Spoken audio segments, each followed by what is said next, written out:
இன்றைக்கி இந்த mirror decoration பண்ணணும் அப்படின்றதான் plan. So foam clay use பண்ணி பண்ண போகிறோம்.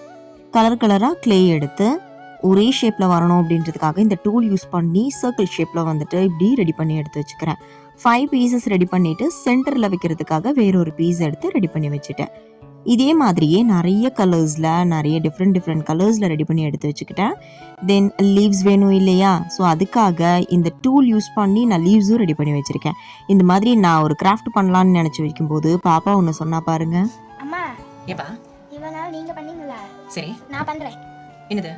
அந்த கண்ணாடியில் கிளே ஊத்து பண்ணுறியா? தெரியுமா? தெரியும். சரி ஓகே ட்ரை பண்ணு. Okay bye. ஆசைப்பட்டு கேட்குறாங்களேன்னு நானும் ஓகே சொல்லிட்டேன். பட் தனியாக விட முடியாது இல்லையா, ஹார்ட் க்ளூ கன் வேறு யூஸ் பண்ணணும் பேஸ்ட் பண்ணுறதுக்கு. ஸோ அதனால் ஹார்ட் க்ளூ நான் அப்ளை பண்ண அவங்க வந்து எடுத்து இந்த மாதிரி அழகாக இல்லாத கலர்ஸாக பக்கத்தில் வச்சு பேஸ்ட் பண்ணி எடுத்து வச்சுட்டாங்க. சூப்பராக இருந்தது. லீவ்ஸ் மட்டும் பேஸ்ட் பண்ணுறதுக்கு நான் வந்துட்டு அவங்களுக்கு ஹெல்ப்ஃபுல்லாக இருந்தேன். இந்த மாதிரி நீங்கள் ஏதாவது ட்ரை பண்ணியிருக்கீங்களா மிரர் ஆர்ட் அப்படின்றத எனக்கு கமெண்ட் பண்ணுங்கள். நெக்ஸ்ட் உங்களுக்கு என்ன ஆர்ட் வேணும், என்ன கிராஃப்ட் வேணும் அப்படின்றதையும் கமெண்ட்ஸில் சொல்லுங்கள். ஓகேவா? கிராஃப்ட் நல்லா இருக்கா? நீங்களும் பண்ணுங்க. பை.